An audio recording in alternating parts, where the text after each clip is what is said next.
Kining bahandi sa kalibutan, dili gid ni makatagbaw, mangandoy pagid ta og lain pang mga butang.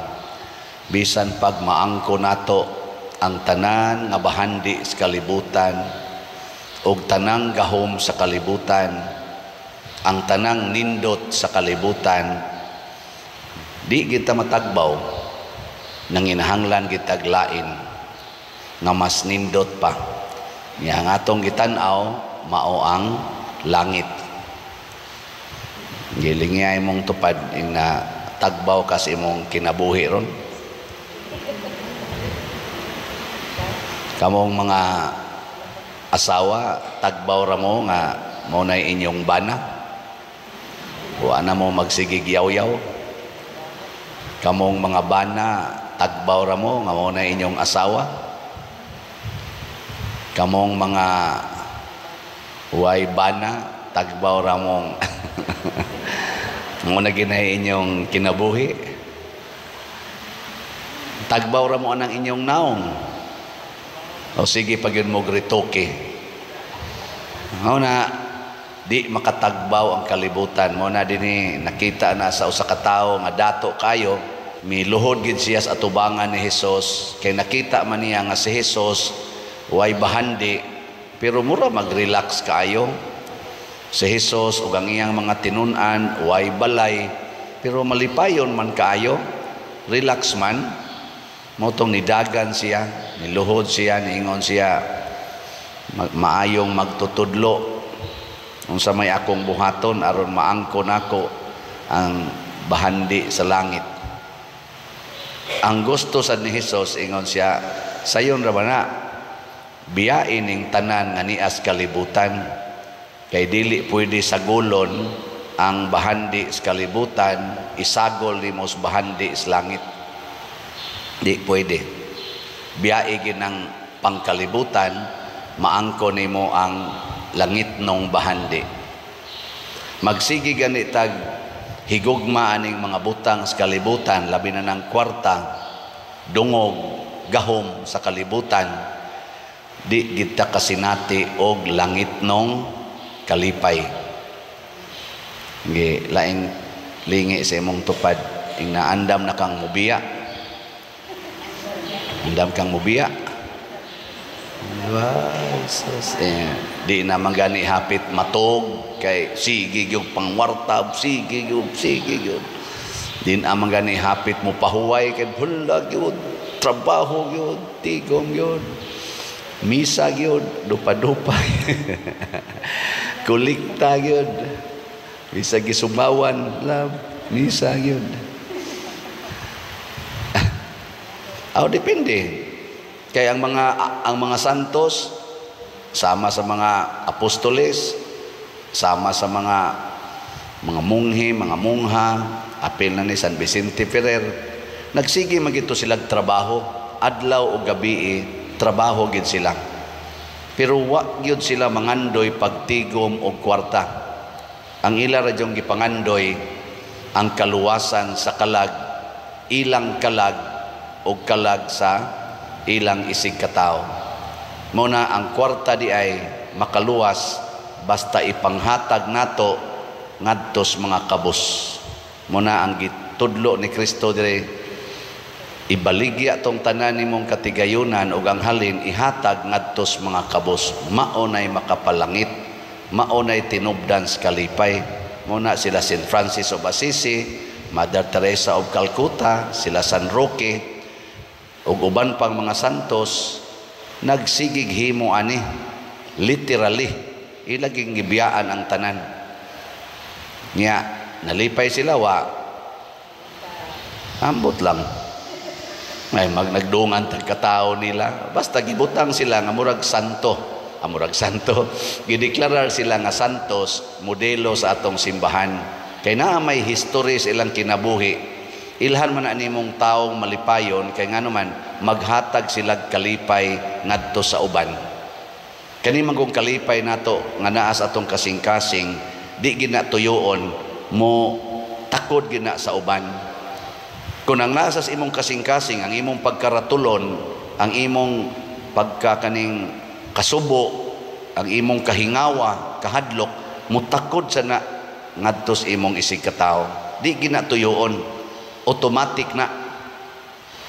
Di ka mo maginikanan din kinsay mo ingon ninyo nga ang akong mga anak malipayon kaayo basta na ako kuyog nila. Sa kamot. Ay usang ni isa. Congratulations kay kasagaran gid ninyo. Kasagaran nato mga leader. Wow, maguol ang atong mga ako mga anak kani mga to dinhi mga staff, mga lektor, sakristan, inana sad. Naambot di ba na sila maguol igsoon nako sa Kristi? Hala, father na sad ana. Goal mo dili.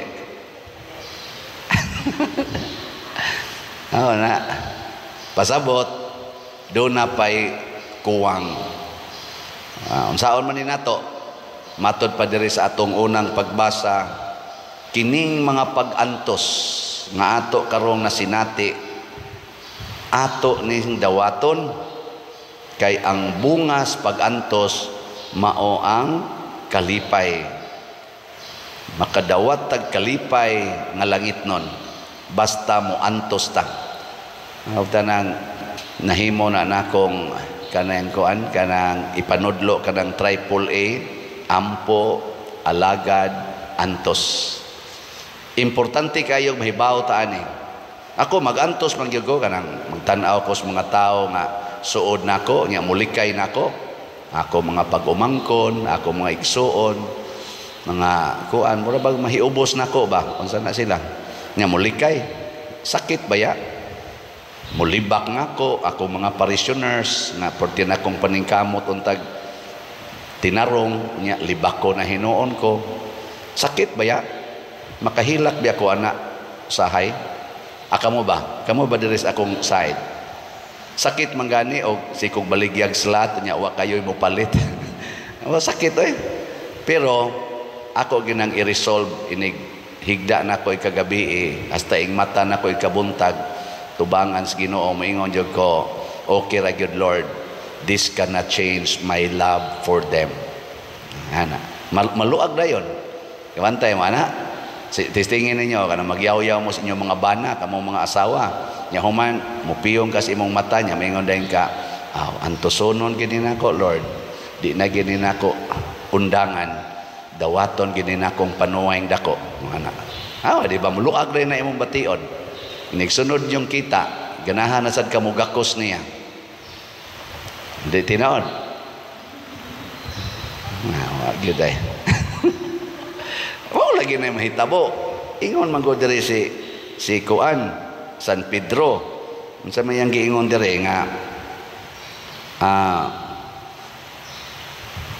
magpasalamat kita sa Dios ug Amahan sa atong Ginoong Hesukristo kay tungod sa iyang dakong kaluoy gihatagan kita niya sa bag-ong kinabuhi pinaagis pagkabanhaw kang Hesukristo. Nya ingon dayon siya diri ang iyang pagkabanhaw maoy naghatag natog dili matarog nga paglaom ug panulundon nga dili madunot ni mahugaw ni mahanaw. Unsa man tong iyang pagkabanhaw? Ang iyang pagkabanhaw tungod tos iyang kasakit o kamatayon. Nasinati niya ang maong lig-on kayong kalipay tungod sa iyang kasakit o kamatayon sa cross. Nya, matod pa niya, tungod niini, paglipay kamo bisan tuod sa pagkakaron, kinahanglan magsubok kamo sa mubong panahon tungod sa daghan ninyong mga alantosonon. Ang tuyo niini mao ang pagsulay kung tinuod bagayod ang inyong pagtuo kay bisan gani kuno ang bulawan sulayan man sa kayo. Bulawan ba? Sulayan ginas kayo para mo gawas gid ang iyang pagkabulawan. Kani pa ba kunong pagtuo nato nga labaw pas bulawan? Ang bulawan lumalabay, ang atong pagtuo mo sangko gina ngadto sa langit. Muna nindot kaayo ang atong tubag sa salmo. Niingon diri ang Ginoo mahinumdom sa iyang kasabutan hangtod sa kahangturan. Ug unsa may kasabutan sa Ginoo, ang moantos kuyog kanako, malipay sad kuyog kanako. Ang mamatay kuyog nako, mabanhaw sad kuyog nako. Ako antos kog sigig announce, antos akog palit, kamusad antos sad mog paminaw, antos ag palit. Unsa may bugtian tagaan dayon ta sa dili mahugaw, dili mahanaw na kalipay. Kuwang kayo ang kalibutan niini karon. Kay ang kalibutan sigig pangitag kwarta, sigig pangitag gahom, sigig pangita anang beauty, pleasure. Gikapoy na lang tag pangita, wa gyud ta matagbaw. Usa ra gyud teknik diha, maghinatagay ta sa ngalan sa Ginoo. Maghigugmaay ta sa ngalan sa Ginoo, dili mag-away, magpasayloay. Mao nay kalipay ang tinud-anay. Kung muhunong nas gubat ang Russia ug ang Ukraine, muhunong sa nang Hamas unsa pa nang uban diha, Israel sa ilang gubat ug ang ubang mga nasod nga naggubat, muhunong na tanin sige natug away political, sa economic, siging away dinhi simbahan, siging away, muhunong ta na maghigugmaay ta, mag-inantusay sa usag-usa pagkanindo tapuyas kalibutan. No? Sige, tapusang lingi sa imong tupad. Ingna aron malipay ko, ingna aron malipay ko, paantusa ko kanunay. Ingna aron malipay ko, paantusa ko kanunay. Mao na siya. Nindot no. Imbes kami ko, ay kung paantusa aron malipay ko. Ingno nimo imong bana aron malipay ko dong, paantusa ko kanunay. Ingon din na imong bana, sana all. Di ba? Na siya. Nindog na ta.